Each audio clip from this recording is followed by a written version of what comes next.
Before we begin, the title is written in the right-hand corner of the screen. Enjoy watching.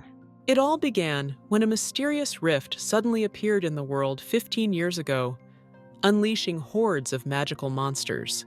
The Queen of the Earth, a saint in her own right, sacrificed her life to seal the so-called rift. A year later, the king took a new wife, but the second queen despised the young princess, Catherine Selene. She made the maids hurt the princess. They refused at first, resisted, but unfortunately were forced to do so. The aides even took down a portrait of this girl's mom, even though she asked them not to, and said how important it was to her that everything stay in its place. The woman reminded that she is now the queen here and believes that the portrait of the deceased should not remain in a prominent place. She never took the girl's opinion into account. She had no shame in doing it right in front of her. The child begged so hard to return the portrait that the queen could not stand it and pushed her down the steps, after which she did not even apologize and went about her business. It was no big deal to her. The baby survived, and the rest is not important. From that moment, some time passed. The woman wanted to sit and drink her favorite tea and still never bothered to ask what was wrong with the girls. She's always annoyed her so much that the queen wouldn't mind getting rid of her now, except that her husband would object, and that's the only thing stopping her.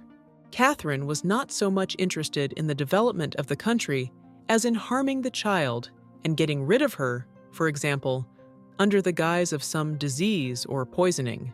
14 years have passed since then, which means that she has not succeeded. The girl has grown up and is even surprised by it herself. She waited until it was dark outside, checked to make sure no one was following her, put on her raincoat and went outside. Except it's not just a walk. Being outside at this hour puts a girl's life at risk. She wants to see if her mom's seal is broken, and she can only do that if the magical beasts show up. Suddenly, she hadn't even reached the forest before she felt a strong pain that was very different from normal. It was something like magic. She starts to look around, but there's no one here. It's all very strange, and it's starting to get unsettling. The pain subsided a little, took Selene a breath, and then there was a strange sound, like someone coming through the bushes towards her. It was a barely perceptible rustle, and you couldn't tell it was a monster like this, which meant it was pretty good at hiding and barely made any sounds, even where you could see any movement from.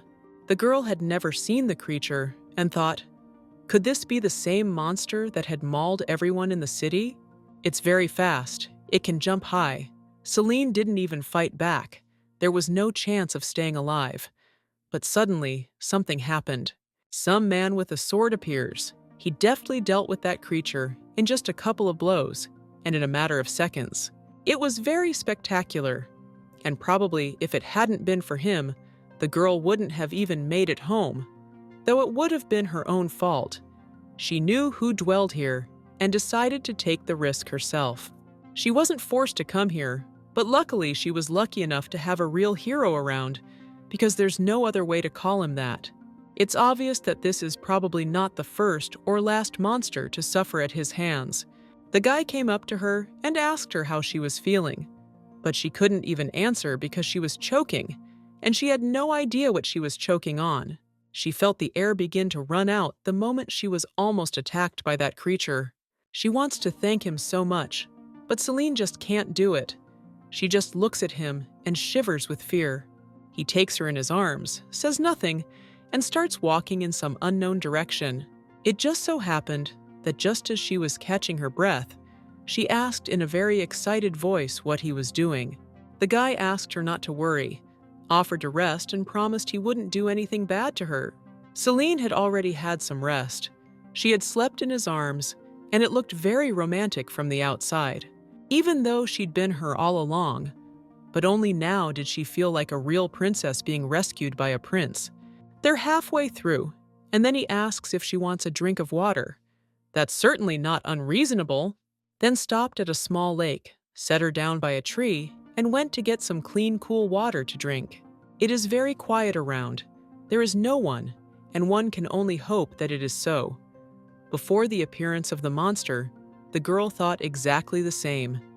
And as it turned out, silence does not guarantee anything.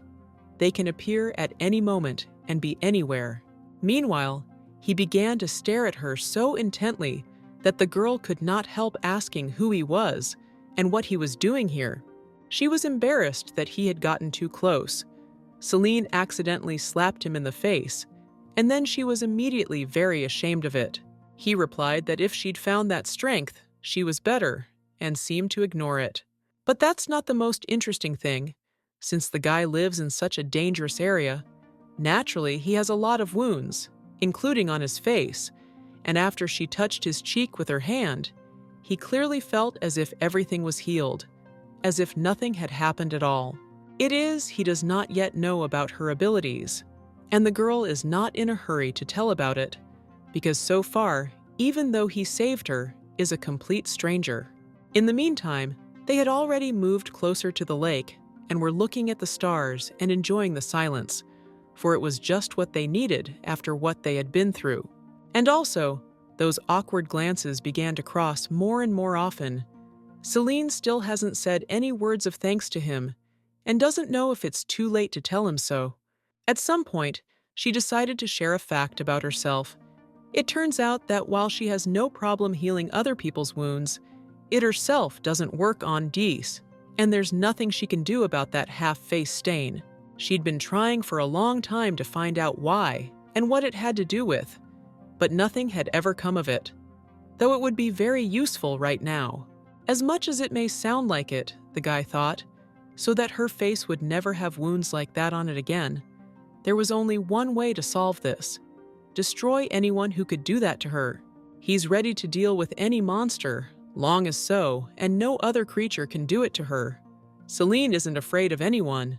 The girl answered that it was not necessary, because no one knows how many of these monsters there are in the world. Moreover, she would never take such risks again, because she had already found out what she wanted to find out. They talked some more, talked about their pasts. As it turned out, each of them had a bad past. They had to support each other and feel a little sad.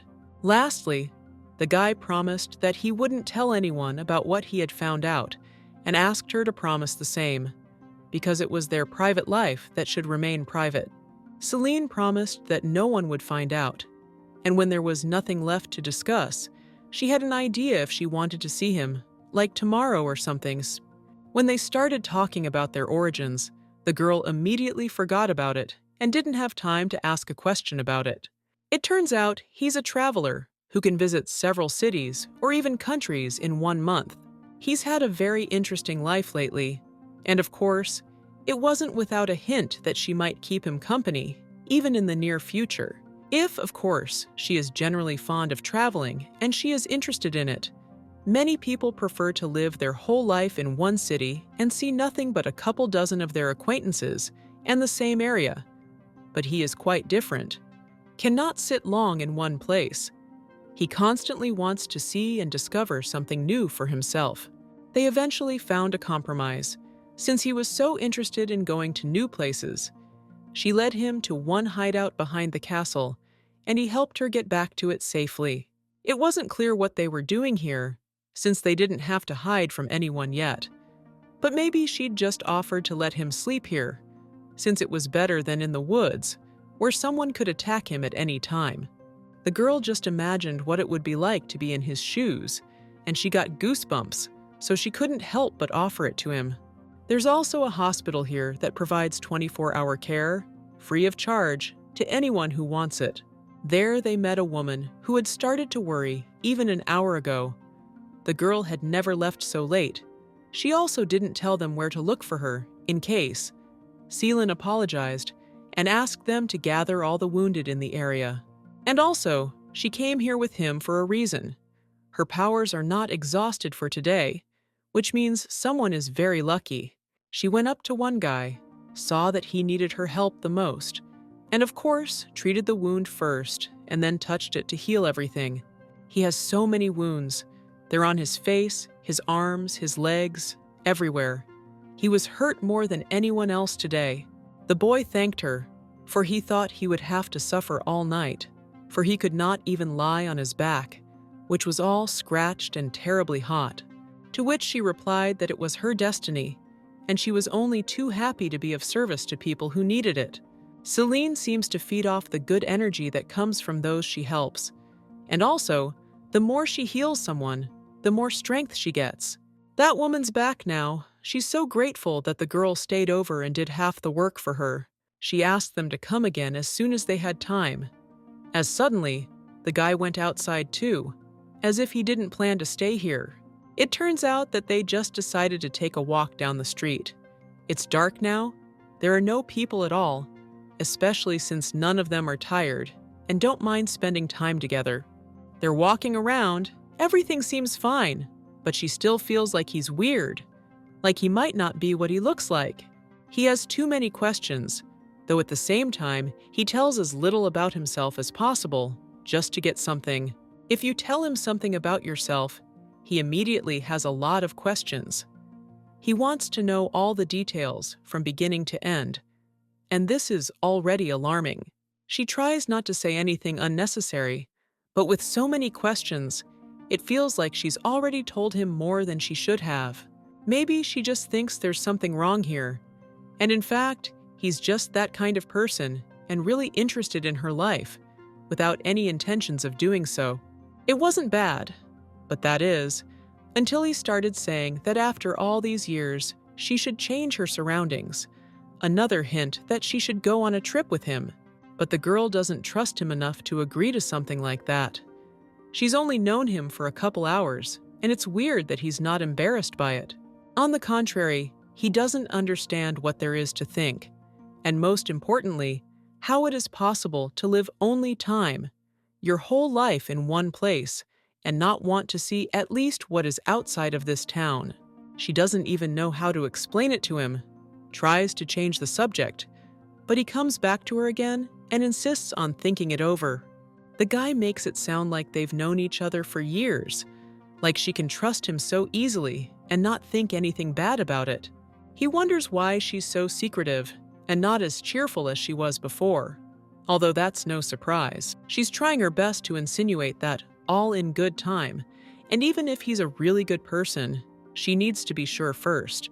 At the very least, they met him in the woods, and who knows what he might be hiding from her and what he'll do on neutral ground, where she can't even run anywhere, and where there won't be anyone she knows but him. This is perfectly normal behavior that you shouldn't be offended by, but he thinks differently, and it's a shame, in spite of all these oddities and misunderstandings, but offers him to stay and promises him that she can find a room in her house with her parents. The girl has no idea how they will react to it, how to explain everything to them, but she will definitely not leave him on the street. It's not even a question. They walk up to the house, to the main entrance, and from the outside it looks very impressive. The new friend sees something like this for the first time and can't believe he'll be sleeping here tonight. He says it feels like a city, maybe even a country, because it's so huge. Celine never paid attention to it. She's used to her house and doesn't think it's too fancy like he says.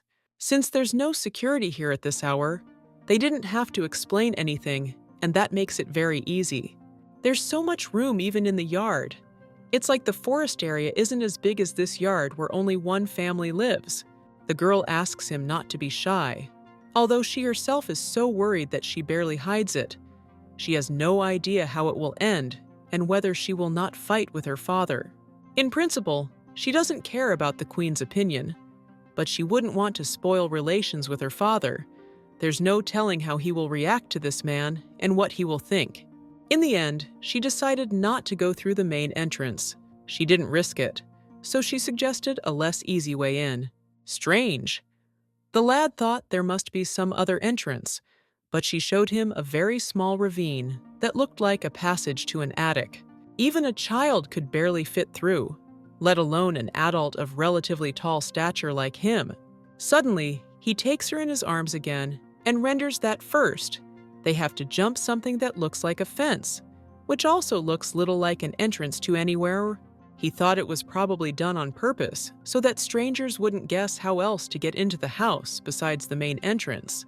He told her not to worry, promised her everything would be fine, and she wouldn't even have to stress about it. Not only had he used up all his energy today, but now he picked her up as deftly as if it were just the beginning of the day. The girl thought about how she was going to climb that fence and ended up just sitting quietly in his arms. It was a slight extreme.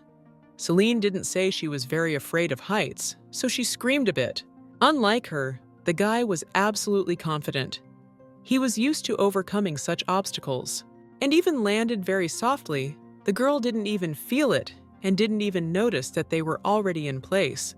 She doesn't say it, but she's really enjoying being in his arms and looking at him so close. His red eyes seemed to attract her attention magnetically and didn't let go from the first moment they met. She really wants to believe that he is a good man, and she will never be disappointed in him, as is usually the case in such cases. Meanwhile, only to be reminded of what he had already suggested more than once, the girl did not hold back and let him know it was out of the question. She wasn't going anywhere, at least not anytime soon. They had already gone into some room. He had no idea how close it was to where her parents were, but he didn't even risk asking about it. He's grateful that she even let him in the house, even though they said goodbye in the woods. The guy pretends that nothing is clear to him, although in fact, he already feels that he has become not indifferent to her. She wouldn't care about him if she didn't care, no matter how much she tried to explain that it was just a courtesy. He's very gently teasing her about it, testing her patience, because he knows she won't leave him anyway. Meanwhile, they did stay in this room after all. There are 2 sofas here, which means they won't have to sleep separately, much less on the same bed. While they were already lying separately, them and Celine wondered whether she would regret letting the room, and even more so, sleeping in the same room with a stranger. She's accepted his weirdness and will probably let him stay for a couple of days, maybe more, because the longer they're together, the harder it will be to break up. Suddenly, she has a dream, and she opens her eyes and sees that he has come to her bed and is cuddled up to her, which she was not prepared for. The girl was frightened and woke him up, and he explained that he was very cold there, but it was much warmer next to her, although he didn't even cover himself with a blanket, which is strange for a man who says he can't get warm. She starts pushing him, and he pretends to be asleep and even resists, even though he doesn't show it. And then they both hear someone approaching them down the hallway. There is no other room around but this one, which means someone is coming right here. Celine is panicking. There isn't even a place for him to hide, especially if the 2 of them are seen together on the bed. No one will believe it's not quite what they think it is. The girl doesn't understand why everything is so badly timed. Usually no one has ever visited her at such a time, and here it is all at once. He might not care, but the girl had wanted to fall through the ground more than once. She was more afraid not of having to explain everything, but of how she would look in the eyes of this man, whoever he was, in those first seconds when he opened the door. It's good to know that this man doesn't come in without permission. He knocks on the door, and you can pretend she's asleep at this late hour, because it's almost true. It turns out she was just here to check if she's back, so she didn't get out of here unnoticed. Someone saw her after all. The seal imposed by the queen had weakened, and the rift was ready to open again. The kingdom of earth and the empire of ice that had been in conflict were separated by the rift and made a temporary truce over time. The earth kingdom was protected by the father barrier, but the ice empire, lacking qualified priests, faced constant invasions by magical monsters and was in a state of crisis. As the people became more and more exhausted from fighting the magical beasts, the power of the emperor weakened, and eventually a rebellion broke out. Thus, a new emperor was born. If Clovis finds out about this guy, there will be big trouble. Too bad he can't be moved to any other place, and they haven't come up with something like teleportation yet. The girl's sweating. She's got goosebumps, and her friend's lying quietly by her side, as if nothing had happened. Meanwhile, the man at the door asks if he can come in, to which she replies that unfortunately, she is very tired and would like to sleep. The guy said he hoped she was doing okay and asked her to come see him tomorrow as soon as she had some free time. Then said goodnight and walked back out. Celine was finally able to exhale. She can't even imagine what could have been if he hadn't listened to her. The girl starts to listen to the footsteps in the hallway. She made sure that Clovis was already far away and not coming back, and only then she calmed down completely. Not surprisingly, somehow a friend wakes up right afterward. You can't tell he's sleepy, which means he heard the whole thing. Instead of supporting her and apologizing for the way things turned out, he starts getting comfortable on the bed, like he's not interested in anything else. It's like he's enjoying the comfort of not knowing when he'll have to go back to the forest, especially since at any moment his girlfriend might change her mind, or they might just have a fight. Meanwhile, he starts to say that in this kingdom everyone trusts each other very much, and it is unusual for him, for example, now.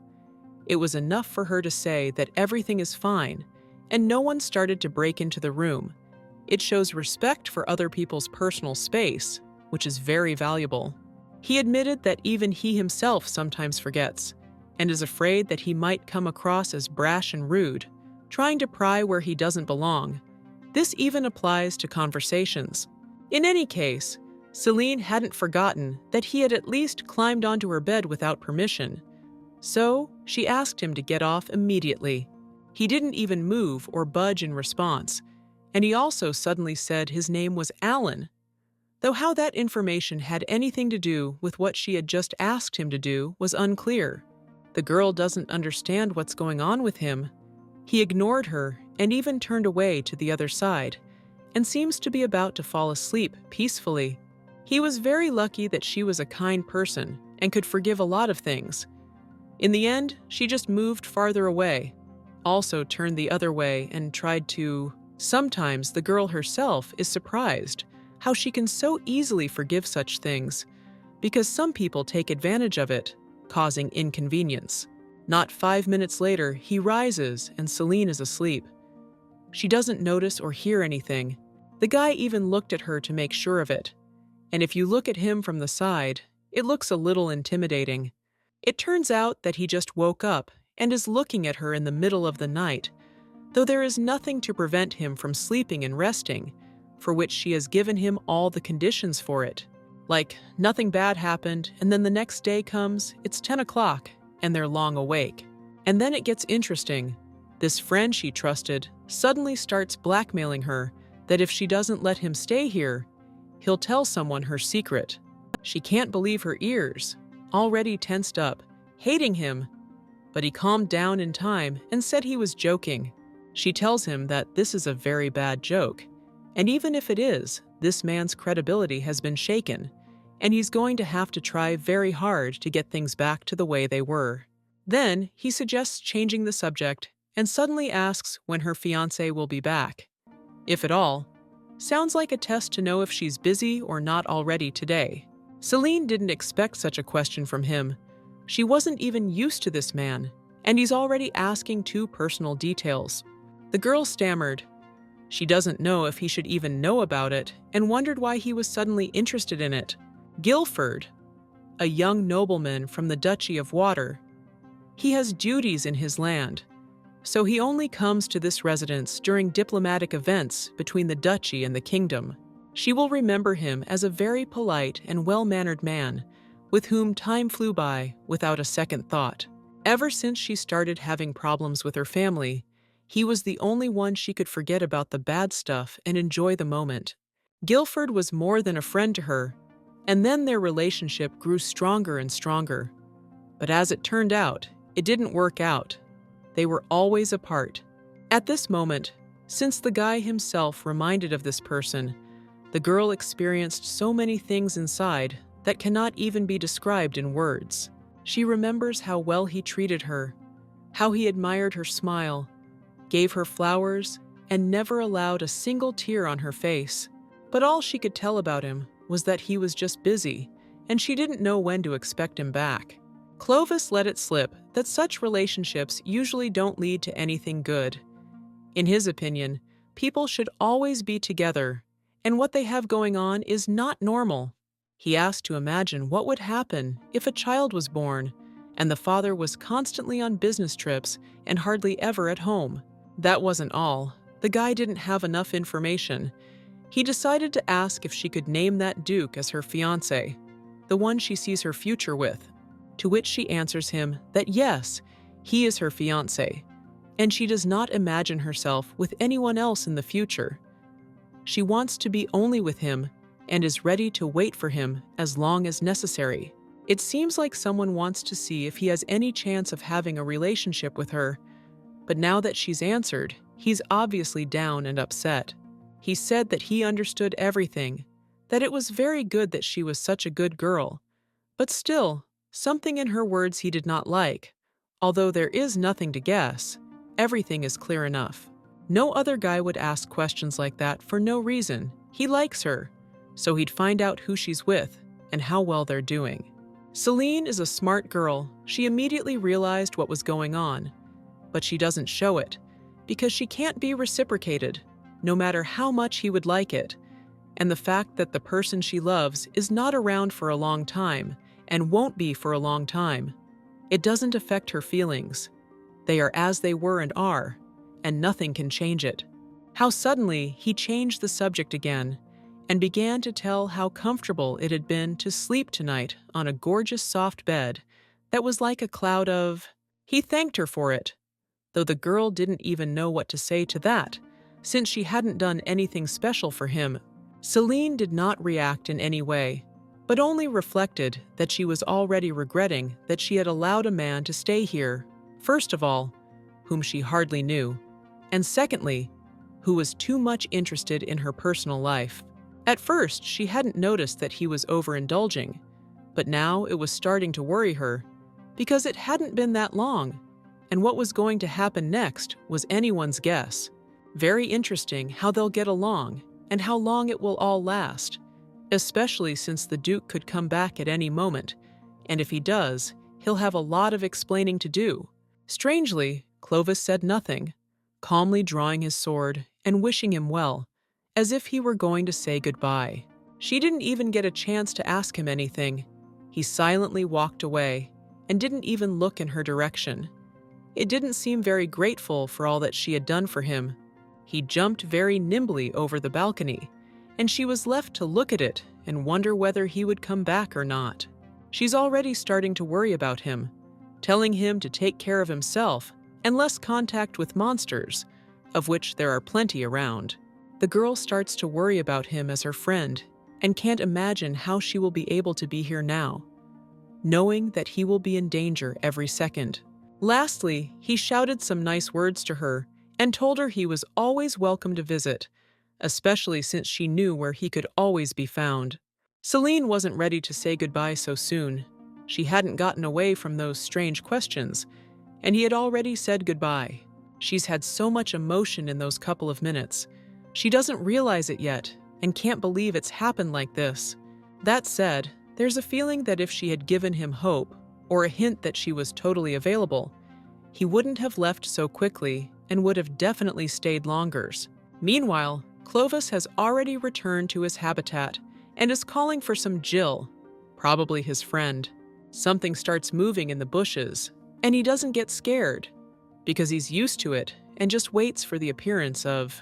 Some three-headed black wolf shows up who doesn't look much like a friend, and then he tells him he came by himself and no one else is around. He doesn't really enjoy socializing with a huge block, especially since it doesn't cost a friend anything to quickly change his appearance. The beast was a little angry at first, but then he listened, and here he began to ask where Clovis had been all this time. He had been looking for him all over the woods until just before morning. The guy does not even know whether to tell about what happened, because who knows, suddenly may condemn such adventures, and there may be some conflict. Just because they had previously agreed to be honest and not hide anything, he had to confess about his meeting with Princess Selene to Jill, that he spent the night at her place and doesn't even know how to react to it. The guy thought he said too much, and even if he did, it's the truth. And he shouldn't be ashamed of his actions, especially since he didn't do anything wrong. I've only been away for one night, and I don't see what the big deal is. Jill never said anything. Meanwhile, the girl can't stop thinking about him. She feels a kind of emptiness, but at the same time, she doesn't admit to herself that she would like him to come back. On the one hand, she was relieved, but on the other hand, the fact that he was in danger bothered her a lot. She still hadn't figured out what she thought of him. The guy was too mysterious and probably wouldn't need it be the last time she'd remember him. Meanwhile, someone knocked on the door and asked if they could come in. She allowed it and asked what was wrong. The knight walks in and starts to resent that he's only now finding out that she was in the forest and didn't tell anyone about it, even though they had agreed to always report when someone leaves the manor. The thing is, all the areas around here are designated as danger zones, and if something happened to her, he'd be held responsible and, of course, punished. The girl doesn't even realize how she could have set him up, and she could have just warned him, which she promised to do from now on.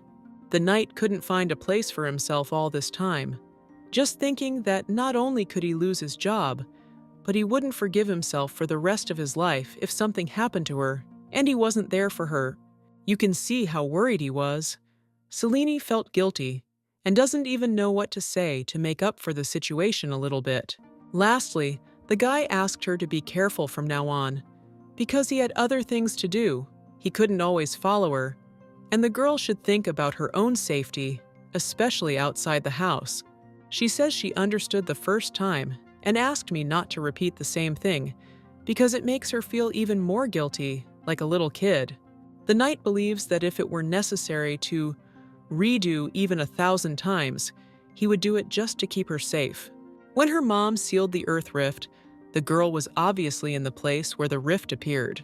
In the temple of this nation, the scales left behind by the goddess Astrea have long since been destroyed, but few people know about it anyway. And the best part is that these scales are so valuable, equal to the fulfillment of any wish its owner just tells him. And only a saint with powers healing can use the scales. And that person used to be her mom. She had no choice. The woman offered her life to the scales in exchange for sealing the split. Very sad, but her child has no idea what happened next, or even before all of this happened. That's not all. She has a feeling that Clovis may very well be the one who brought her back to the palace after she passed out at the spring. The girl has no idea why she feels that way. It's just something inside her that tells her, and she believes it. And she's also having a hard time accepting the idea that she must have some kind of purpose in life, that her mom gave her healing powers for a reason. She thought about it for half a day, pondered, read different books, and thought why not do something useful, especially since she has some powers, and it would be good to develop them. And if you start now, she'll have them perfectly by the time she's old enough. There are no wounded people around her. And to practice, she quickly ran outside and found a bird with a wounded wing. At first, she thought she was already pretty good at helping others. But now, she's sure that's far from all she's capable of doing. The girl is already outside the knight's office. She knocked on his door and asked to see what she was about to show him. What was his surprise when he saw the bird and didn't immediately realize what was wrong? Selene explained that it wouldn't take long. He just had to look at it. This bird was lying on the ground. It's barely moving, and after just one touch of her hand, it should be better. Selene said a few words, cradled it in her arms, opened her hands, and not only did the bird stir, you couldn't even tell anything had just happened to it. She literally glowed and looks very chipper, like she has plenty of energy. It was the first time she helped anyone other than humans, and it turned out to be a lot easier because the bird is much smaller than any human, and helping it didn't even take much of its strength and energy. The knight says it's just unimaginable. There's not a drop of blood on her, and it's beautiful. When a girl sees someone feeling better, she starts to feel really good about herself and even wants to do some more good deed. She's so good at it that no doctor can even compete with her. Selene could practice medicine, but she doesn't really want to become a doctor. She sees it a little differently. You'd think the knight would have seen her helping someone before. But that wasn't the case. The girl usually hid her abilities and helped those in need in secret and asked them not to tell anyone about it.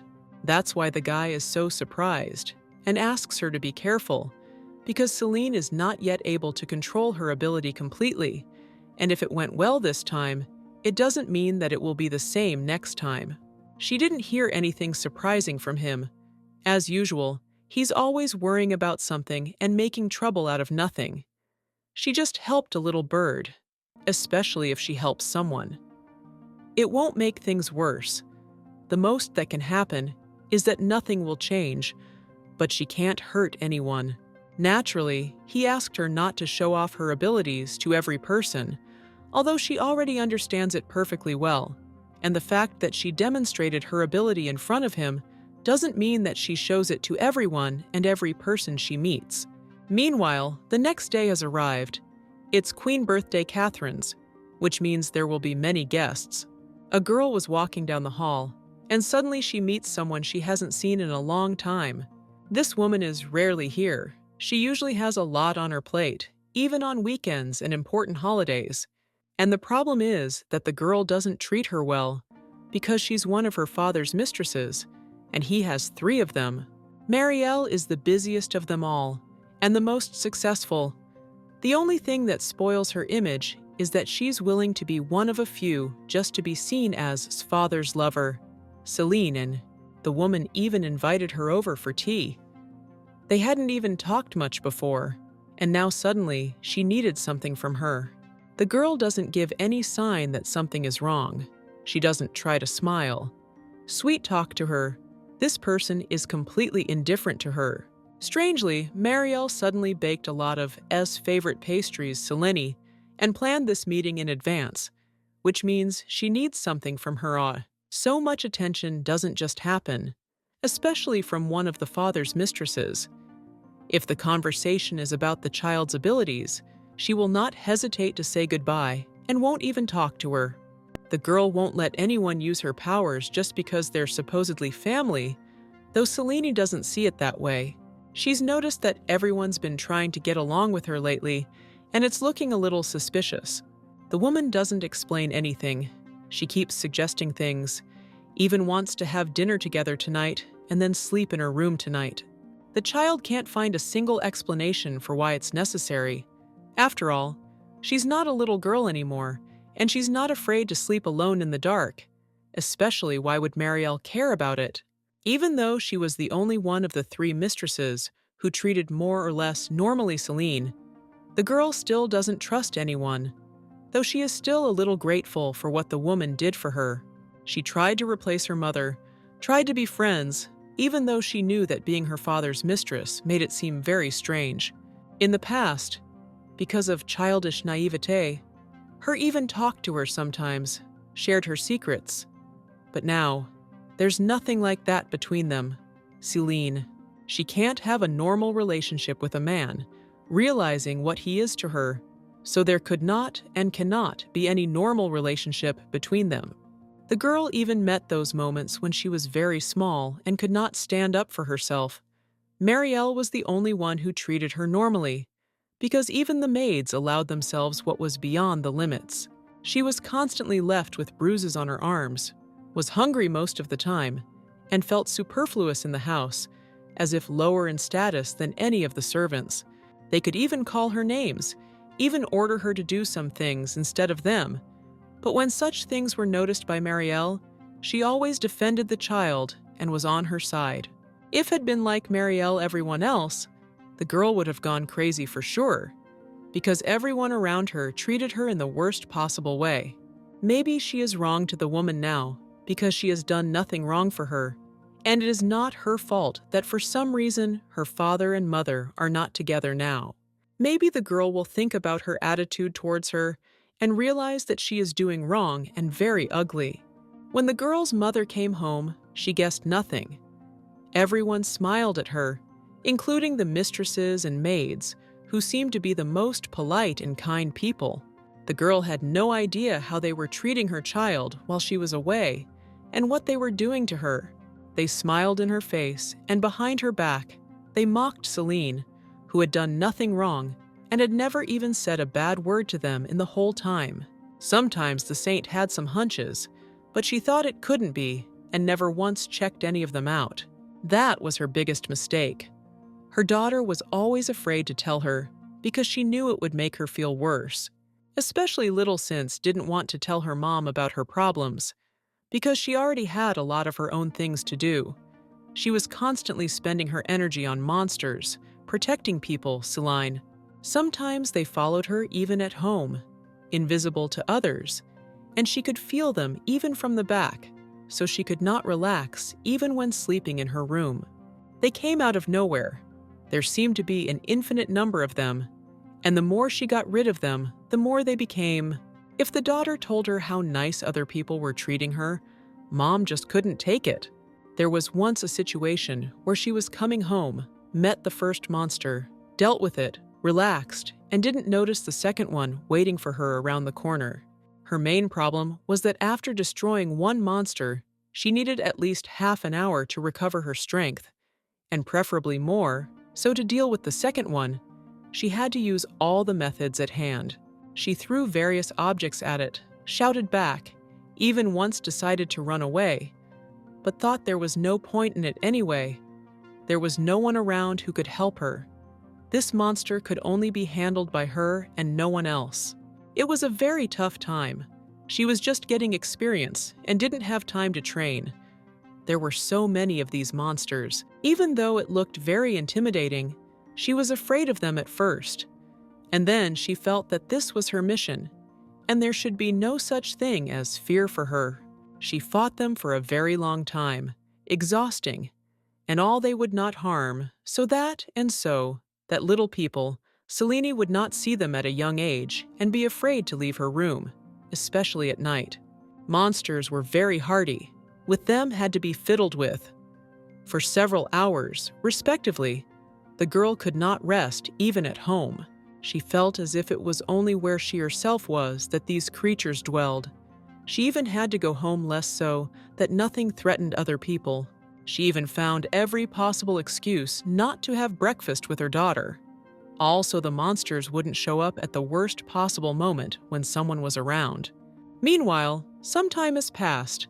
Celine has had time to sleep, when suddenly she opens her eyes and sees before her the same monster that her mom used to fight against before.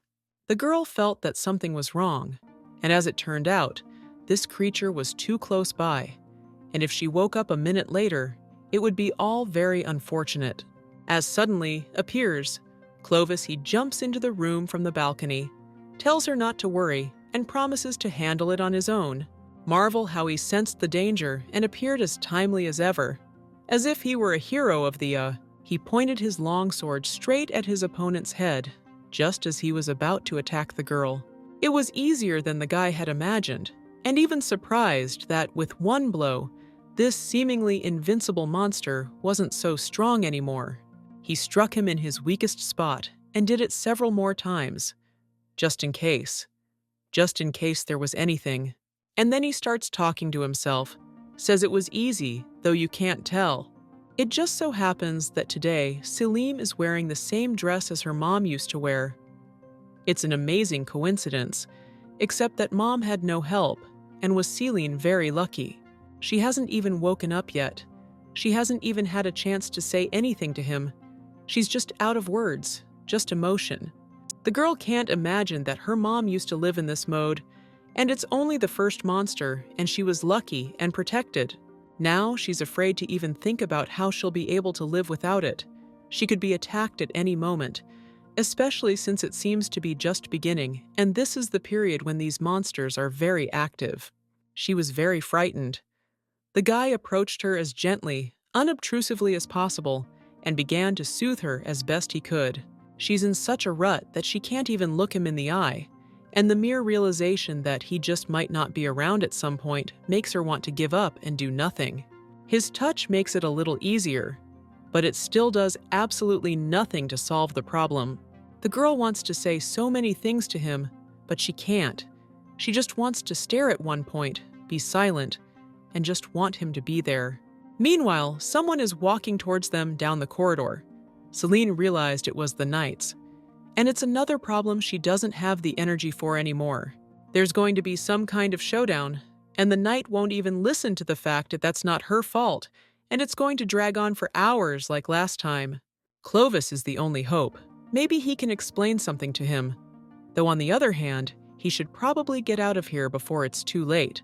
Next time, he might be banned from the house, so he promised that they would definitely see each other later and ran away. It would be better for each of them. No wonder she didn't want to do it, but there's no other way, and she has to realize that Selene is so confused that she doesn't even think about it now and doesn't understand why he's doing it. Meanwhile, the knight has already arrived. He walks into the room and starts to get indignant about what happened here and why it was so loud, like someone was attacking her. If he only knew how hard it was for her to talk right now, he wouldn't have even stopped by. But as it is, he's already here and looking around. He's starting to realize something's up. He sees all these scattered things, furniture that the girl couldn't even move. He has guesses as to what might have been going on here, but he's afraid to even think about it. There was nothing to hide. She told everything. Him and the knight realized that it was all his fault. He personally had to make sure that no such thing happened and no creature was on the territory of the estate. Anyway, they decided to discuss it a little later, because now they have to get ready for an event that can't be missed. The queen is already indignant that time is short and nothing is ready. She is indignant that no one cares about the preparation and took it as disrespect, although in fact, the staff is trying to do everything as quickly and efficiently as possible, and no one sincerely understands what does not suit the lady. She is used to demanding something impossible. She thinks that any errand is completed in a matter of minutes, but it is not. All the things she has ordered to be done will take a very long time, much longer than she had counted on. And the maid can't even answer anything. She just keeps silent and has no idea how to make the mistress satisfied, even though it's impossible to do so. She has to put up with these statements that the queen has long been planning to change the entire staff, that they do not suit her, and in general, she has regretted many times that she did not fire anyone earlier, and now she simply does not have time to search for someone else. It is impossible to have a normal conversation with her. She only wants to hear what she likes to hear. Any bad news, or that something will not work out, is better not to tell her at all. She's always been very picky. There are times when the queen asks for breakfast to be redone several times, just because she doesn't like the color of the yolk in her eggs. The question arises, why do not quit her? It's very simple. People are just afraid to talk to her about it. Although it would be possible, they would have left her long ago to upset the mistress. It's the same as making yourself worse. Meanwhile, the event has already begun. The servants have somehow miraculously done everything much faster than they expected, and still think they have done something impossible. It's literally been a few hours, the food is all ready, everything is cleaned up, everything is shiny, the queen has her hair and makeup done, and finally you can rest for the near future while everyone disperses, and then you still have to clean up and wash dirty dishes. Selene is already here. The girl can't imagine how much effort it took the staff to prepare everything before the guests arrive. The queen never takes into account the preparation time. She invites them and doesn't coordinate absolutely nothing, although in fact, the girl doesn't care about that. She's got her own problems. Like right now, she's looking around and praying that monster doesn't show up again. Because maybe in her case, it'll be just like Mom's, and maybe she shouldn't be here at all, because where she is, she's bait for monsters. Meanwhile, for the safety of all the guests, a knight is also present at the queen's personal request. He will make sure that everything is in order, calm, and, if anything, will be ready to settle any conflict. Meanwhile, some guests have already managed to laugh at the look of Sienna. Because of her open dress is very well visible, huge bruises on her arms, which do not go away in any way. Aristocrats, though they think they are aristocrats, their manners say otherwise, they discuss another person without knowing much about them. It was very ugly of them. They showed their real face, and in fact dishonored her of themselves, though they don't understand it. They also let themselves laugh so loudly that it was obvious who they were talking about and who they were discussing. Celine had long been used to this kind of human behavior. She wasn't even upset, after all. It wasn't the most important thing to think about right now. The girl walks calmly around the hall, drinking her drink, trying not to think about anything bad, although she doesn't really get it right. Everything was more or less calm when suddenly Lord appears, Guilford, and from the mere sight of him, she froze in one place and could not even move aside to let him pass on. He's as beautiful as ever. His blue eyes seem to mesmerize and drive all the women he meets on his path crazy. Surprisingly, he approached her first, which she had not expected, and she felt a chill and at the same time a very pleasant sensation, for she saw the envious glances of the very aristocrats who had just laughed at her. Maybe the guy saw it and decided to support Selene, but I don't think so, because he wouldn't pay attention to something like that. He's so polite, handsome, sweet. He even kissed her hand and complimented her on it, which almost made her faint.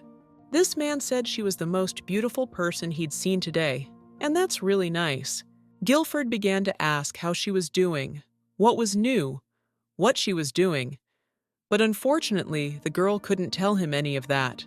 She doesn't want to tell him about her problems, and had to reply that it's business as usual, normal and nothing interesting, she can tell him. He's not likely to be interested in hearing about her worries, fears, or how she's just endured other people's ridicule. Also, she starts hiding her bruises on her arms and is angry with herself because she didn't think of that earlier. Eventually, they even agreed to step aside so as not to be the center of attention. Except why would he be talking to her so much? The place is full of other people, and he doesn't even look at anyone else. And when the queen came in, he only looked at her for one moment and went back to his conversations. All began to greet, congratulate, and the count as if it does not care. He is clearly not here for her, but for whom and what? It will be very interesting to find out. When they have already talked for some time, turn towards the birthday girl, and at that moment, the guy touches her waist, as if hinting that today he will be her partner. Meanwhile, since the girl hasn't told how she feels about whom she is here, and most importantly, how they treat her without knowing it all, the Lord offers to go congratulate the queen personally, without even realizing what it means to her. The girl looks at him with huge eyes, and doesn't know how to explain that she doesn't really want this, and I'm sure the queen wouldn't be too happy to see her either. It was a very awkward moment, and by some miracle, she talked him into doing it later, when she was at least a little more used to the surroundings. Then, she explained that it was impossible, pretended that they had quarreled with her, and suggested that he congratulate the queen himself, for she would not go up to her herself. The guy responded that it wasn't a problem. He didn't have much desire to do it either, and since it was mutual, they wouldn't do it. It was a lot easier than she'd imagined, and in the end, she was very happy.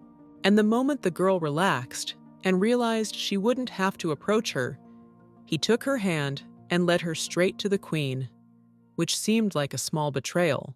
I wonder why he suddenly decided to do that. He even asked for a moment of attention, and Celine immediately felt very uncomfortable and was already starting to hate him. It was as if the guy had purposely decided to give her a test, and anyway, he'd have to explain it that way somehow.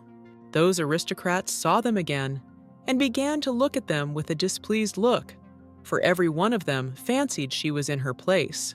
If only all these people knew how she feels now.